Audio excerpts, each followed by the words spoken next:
एक छोटी जी बच्ची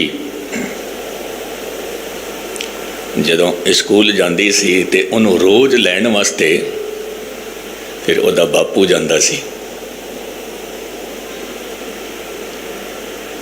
एक दिन बापू ने अपने छोटे भरा नूं आखिया, तू चला जा बच्ची नूं लैके आ। ते जदों वो दूरों आ रहा है, मैडम कोल खड़ी है, ते बच्ची नूं कह दिता वो तेरा बापू आ रहा है। ते वो बच्ची की कहती है, वो मेरा बापू नहीं है, मेरा चाचू है, पर कमीज मेरे बापू की पाई हुई है। जदों कि मैडम ने कोई पूछा नहीं उसनों, लेकिन पहला ही कह दिता चाचू है मेरा, पर कमीज मेरे बापू की पाई हुई। हुण लोड़ की सी कहण दी, वो इस करके क्योंकि बच्चा बिल्कुल सच्चा है, उन्होंने कोई खबर नहीं है ये विच मेरे बापू दी मेरे चाचू दी बदनामी है या की है, कुछ भी नहीं। हजरत ईसा नूं किसी ने सवाल किया, खुदा दे दर ते कौन प्रवान हुंदा है? ते उन्होंने एक बच्चे नूं उठा लिया। बच्चे कहने लगे, जेदा सुभाव इस बच्चे वर्गा हुंदा है, कबूल वो हुंदा है। चंगा, हुण थोड़ी जी गल होर दसो, प्रभु दा दर कैसा है ये दसो। प्रभु दा दर कैसा है ये दसो। तो उसने बहुत प्यारी गल दसी, ध्यान दे नाल सुनना, क्योंकि सानू दसिया गया है, सानू सिखाया गया कि रब चारों तरफ मौजूद है। सानू सिखाया गया है रब दिल विच बैठा है, सानू सिखाया गया है। एक बच्चे नूं मैं पूछिया रब कित्थे है, कहण लगे दिल विच बैठा है। छोटा जिहा बच्चा सी, मैं कहा बेटा दिल कित्थे है, कहण लगे ये तो पता ही नहीं, मैंने दस्या ही नहीं किसी ने कि दिल कित्थे है, बस इतना दस्या है रब दिल विच बैठा होया है, दिल का पता नहीं दिल कित्थे है। सानू सिखाया गया है, साडे ते शरदा गुस्ताखी माफ थोपी गई है। इस करके मैं कई बार अर्ज करना, परमात्मा नू मनना, पर उस तो ज़्यादा होएगा परमात्मा नू जानना। क्योंकि मनना वखरी गल है, जान लेना वखरी गल है। जे आप जी ने मन लिया है, हो सकता है कल आप जी इनकारी भी हो जाओ। अज आप जी इनकारी हो सकता है कल आप जी मन भी जाओ। पर जिसनों कहते ने जान लेना, वो कदे नास्तिक नहीं होएगा, क्योंकि उसने जान लिया है, मैं देख लिया है। मैं आप जी नूं कहां तुसीं सूरज नूं मनदे हो, आप जी ने कहना ज्ञानी जी मनण दी की गल है, रोज़ देखते हैं जानते हैं। आप जी नूं मैं कहना हाँ तुसीं रब नूं मनदे हो, आप जी ने कहना ज्ञानी जी मनदे तो हाँ, पर हाले तक जानिया नहीं है। जाना मनदे जरूर है, क्योंकि माँ ने किया है, बापू ने किया है, भाई साहब ने किया है, पर नहीं जानो, हकीकत विच जानो, अनुभव। जिसनों अनुभव होया वो धार्मिक है, वो संत है, वो दरवेश है, जिसनों अनुभव होया। और यकीन मनना कदी कदाई ऐसा माहौल भी बनता है, ऐसी झलक भी आती है कि मनुख मनुख नहीं दिसते, पशु पशु नहीं दिसते, केवल ते केवल जोत ही दिसती है, कि जोत ही तुरदी फिरदी है, जोत ही। खैर मैं अर्ज कर रहा सी, सवाल किया गया रब दा घर कैसा, तो उसने किया कि रब दा घर ऐसा है कि जिवें एक शौकार दे इकलौते बच्चे का विआह सी। इकलौते बच्चे का विआह सी, दौलत बहुत सी, ओदा जी कीता कि मैं अपने शहर के नामी ग्रामी बंदे उन्होंने भी बुलावां। मैं फिर अर्ज कर रहा, ध्यान दे नाल सुनना। मैं अपने शहर के नामी ग्रामी बंदे बुलावां और उन्होंने बहुत कीमती गिफ्ट मैं देवां।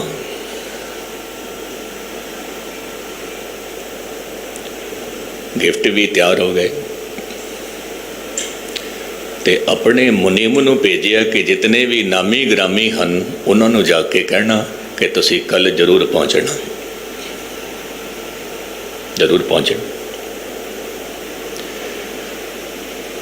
उन्होंने कह दिता सी आवांगे,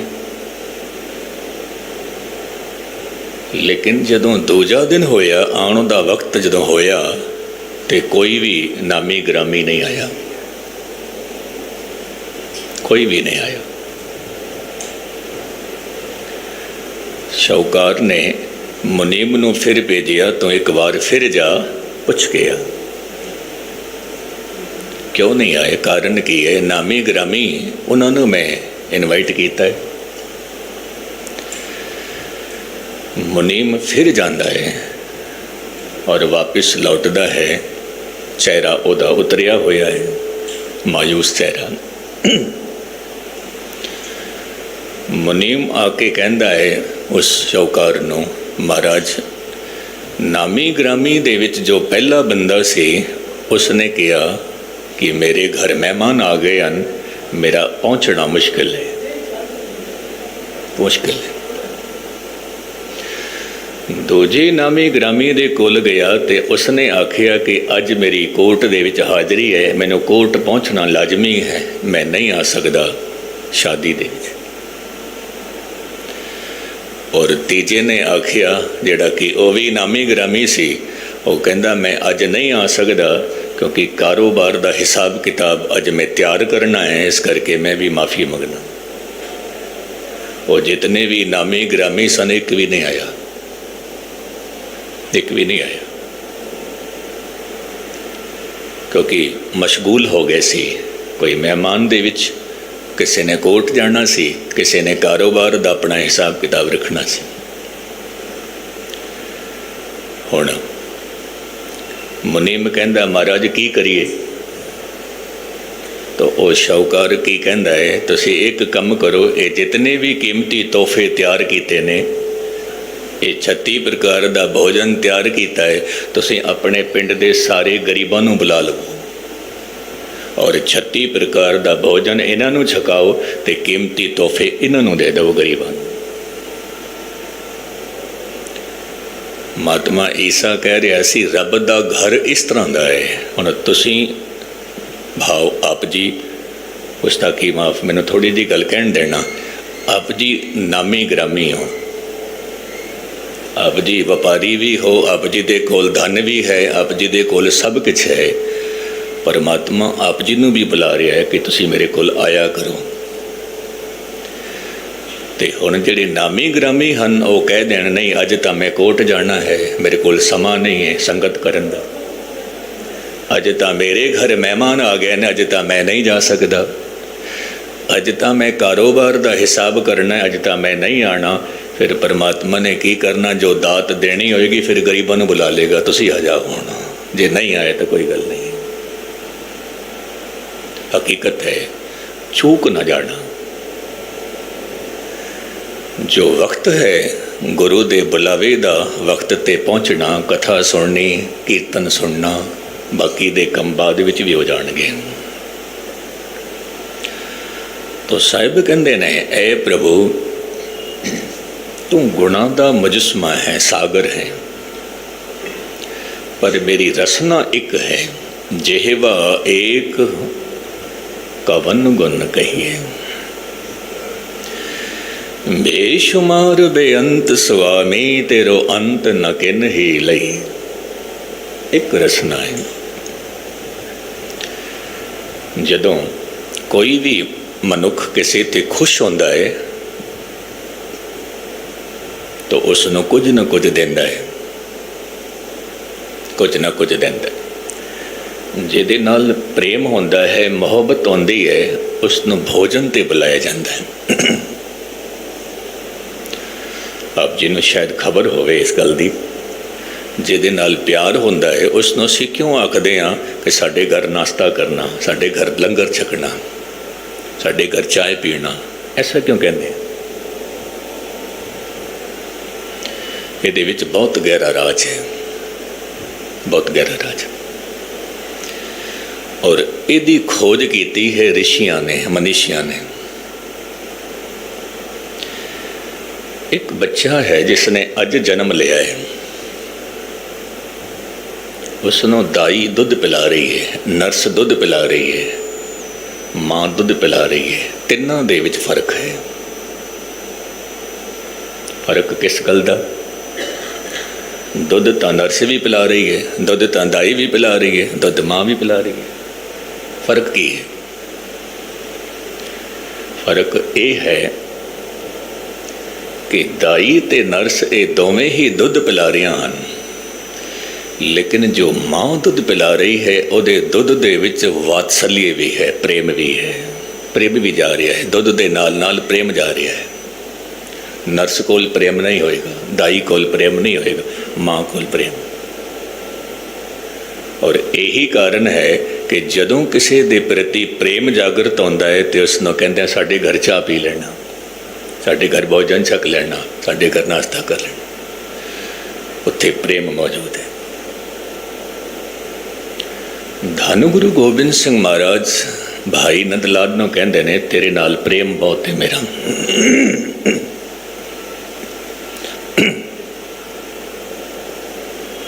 ਅੱਜ ਮੇਰਾ ਜੀ ਕਰਦਾ ਹੈ ਤੂੰ ਕੁਛ ਮੰਗ ਲੈ, ਮੰਗ ਲੈ। तो भाई साहब ने की किया?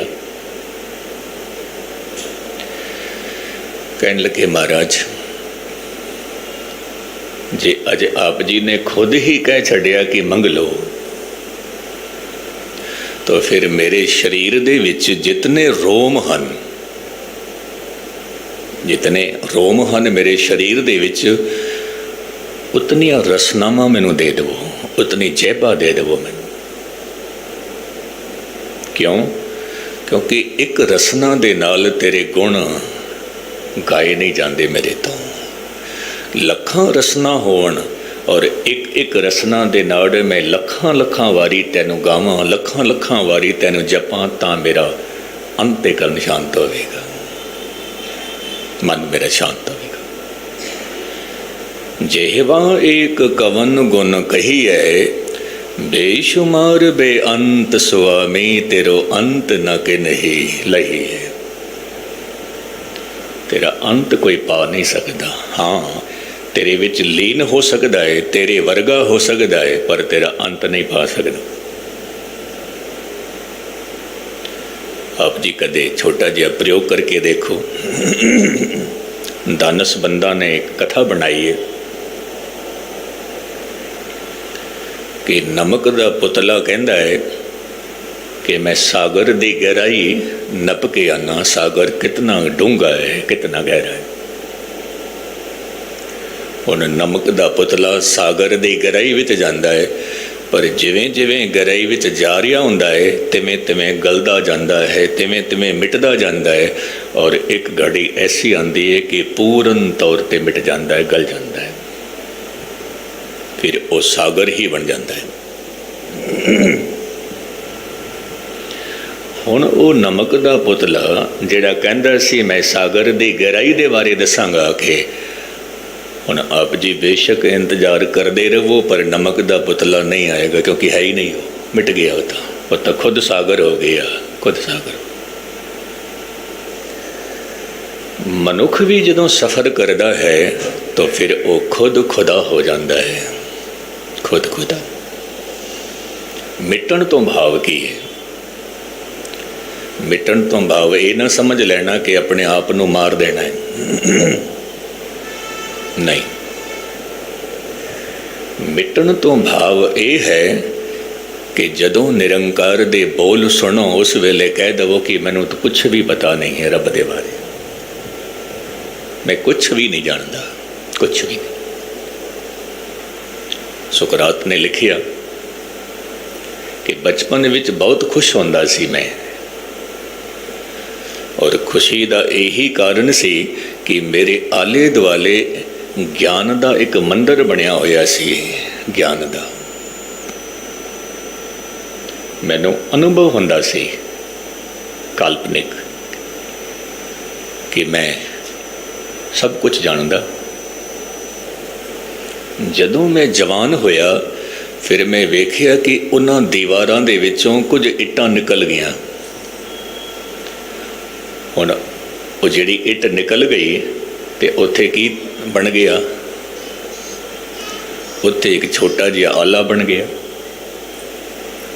कहते ने उधरों जदों मैं देखिया दूर तक तो मैनू समझ आई गल कि कुछ ऐसा भी है जो हाले मेरे पकड़ विच नहीं आया है। पहला कहता सी मैं सब कुछ जानदा, हुण कहता ऐसा भी है जो पकड़ विच नहीं आया। जदों बड़ा होया तो वह ज्ञान की दीवार ढह गई।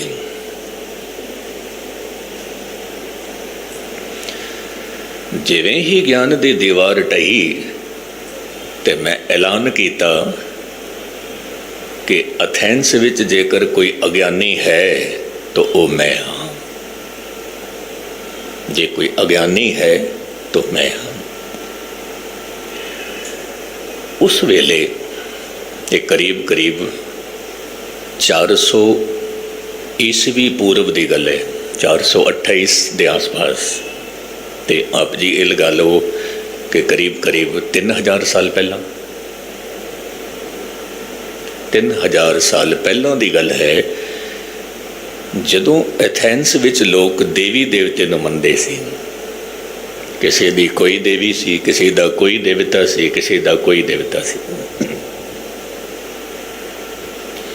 लेकिन सुकरात नहीं मनदा सी किसी देवते नूं, किसी देवी नूं। वो कहता सी एक परमजोत है। क्योंकि परमजोत इस करके कहना पिया क्योंकि रात नूं सुत्ता पिया सी ते उसने वेखिया अनंत अनंत तारे। तो सुकरात कहंदा है ऐ प्रभु ऐ खुदा तू तां तारियां दे रूप विच बहुत सोहना लगदा पिया। फिर पूर्णमासी का जदों चंद्रमा देखिया कहन लगे ऐ प्रभु तू तां तारियां तो भी बहुत सोहना है, तू तो चंद्रमा है। फिर निगाह पई सूरज ते कहन लगे है खुदा तू तो फिर चंद्रमा तो भी वध खूबसूरत है। अखीर विच किया नहीं, तू तारा भी नहीं है, तू चंद्रमा भी नहीं है, तू सूरज भी नहीं है, तू इन्हां तो भी आगे बहुत कुछ है, बहुत कुछ है। सितारों से आगे जहां और भी हैं इश्क के इम्तिहान अभी और भी। तो जोत नूं मनदा सी वो।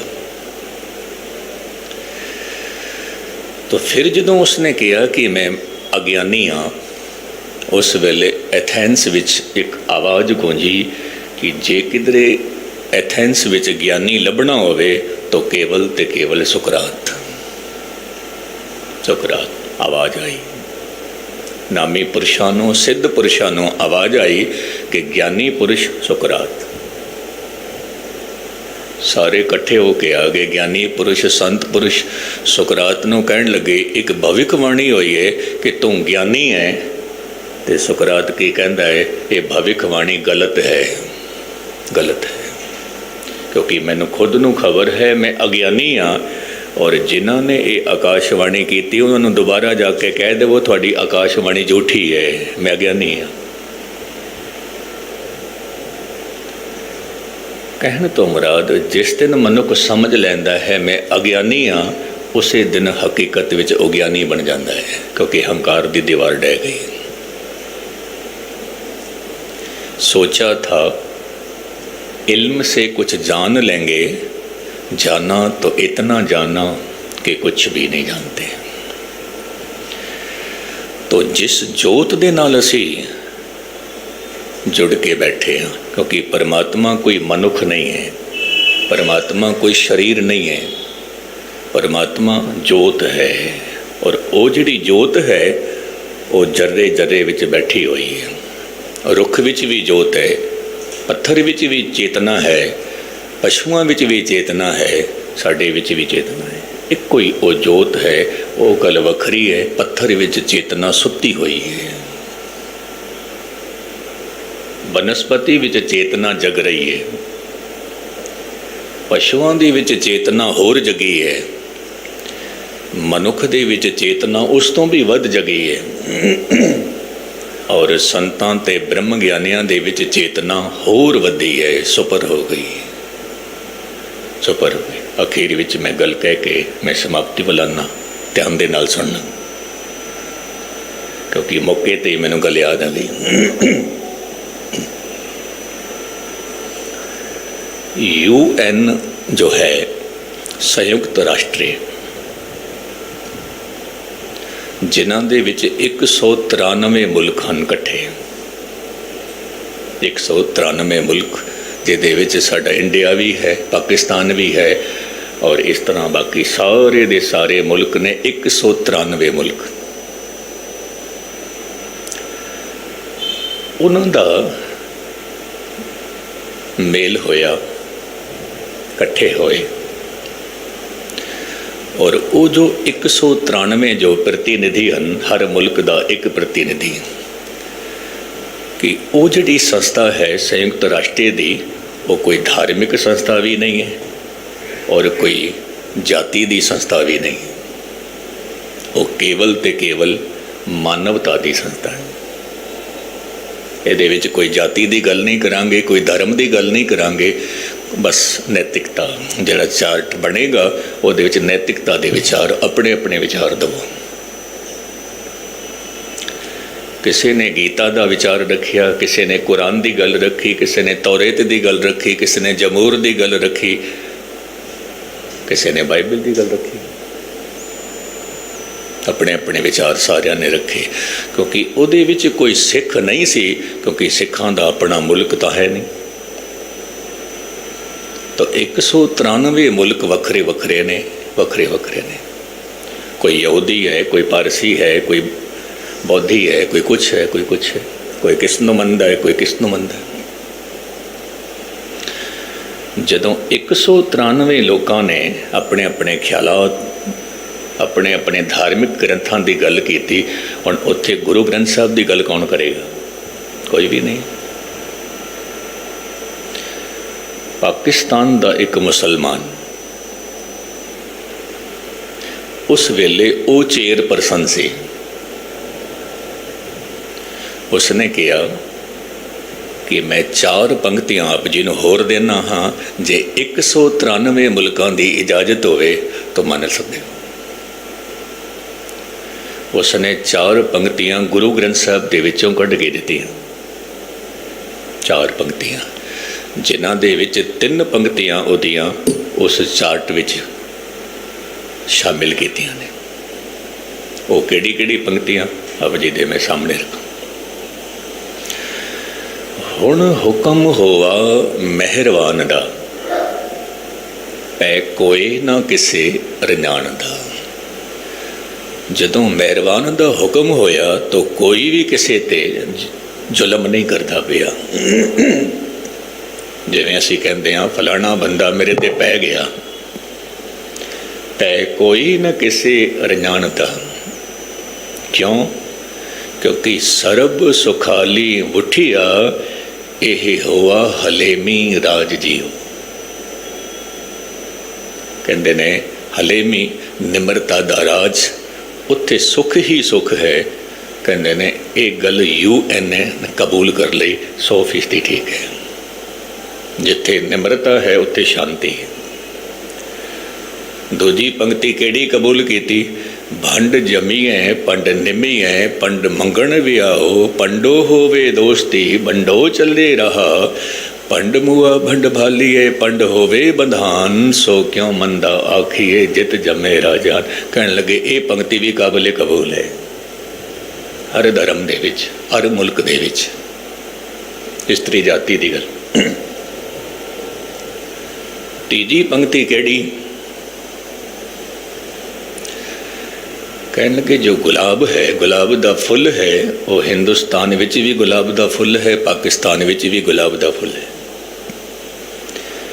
ਗੰਨਾ ਹਿੰਦੁਸਤਾਨ ਦੇ ਵਿੱਚ ਵੀ ਗੰਨਾ ਮਿੱਠਾ ਹੀ ਹੈ, ਪਾਕਿਸਤਾਨ ਵਿੱਚ ਵੀ ਗੰਨਾ ਮਿੱਠਾ ਹੀ ਹੈ, ਬਾਕੀ ਦੇ ਮੁਲਕਾਂ ਦੇ ਵਿੱਚ ਵੀ ਗੰਨਾ ਮਿੱਠਾ ਹੀ ਹੈ। ਹਿੰਦੁਸਤਾਨ ਦਾ ਕੋਈ ਸੰਤ ਪਾਕਿਸਤਾਨ ਦਾ ਸੰਤ ਇਹ ਨਹੀਂ ਕਹਿ ਸਕਦੇ ਕਿ ਇਹ ਮੁਸਲਮਾਨ ਇਸਲਾਮ ਧਰਮ ਦਾ ਸੰਤ ਹੈ, ਇਹ ਸਿੱਖ ਧਰਮ ਦਾ ਸੰਤ ਹੈ। ਨਹੀਂ, ਸੰਤ ਤਾਂ ਸੰਤ ਹੈ, ਇੱਕੋ ਪੜਾਅ 'ਤੇ ਬੈਠੇ ਨੇ। ਤੇ ਉਸਨੇ ਤੀਜੀ ਗੱਲ ਕੀ ਆਖੀ ਕਿ ਬ੍ਰਹਮ ਗਿਆਨੀ ਸਦਾ ਨਿਰਦੋਖ ਜੈਸੇ ਸੂਰ ਸਰਬ ਕੋ ਸੋਖ। ब्रह्म ज्ञानी के दृष्ट समान जैसे राज रंग कौ लागे तुल पवान। कहने लगे ये भी गल कबूल कर ली।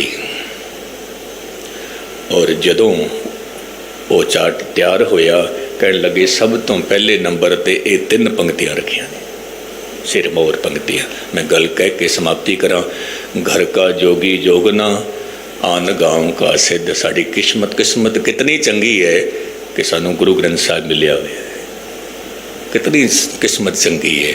पर गुस्ताखी माफ, असी गल मनते नहीं गुरबाणी दी, केवल ते केवल मत्था ही टेकी जा रहे हैं। नहीं, हुक्म मनीए होवे परवान तां खसमे का महल पाई सी। भुल्लां चुकां दी खिमा।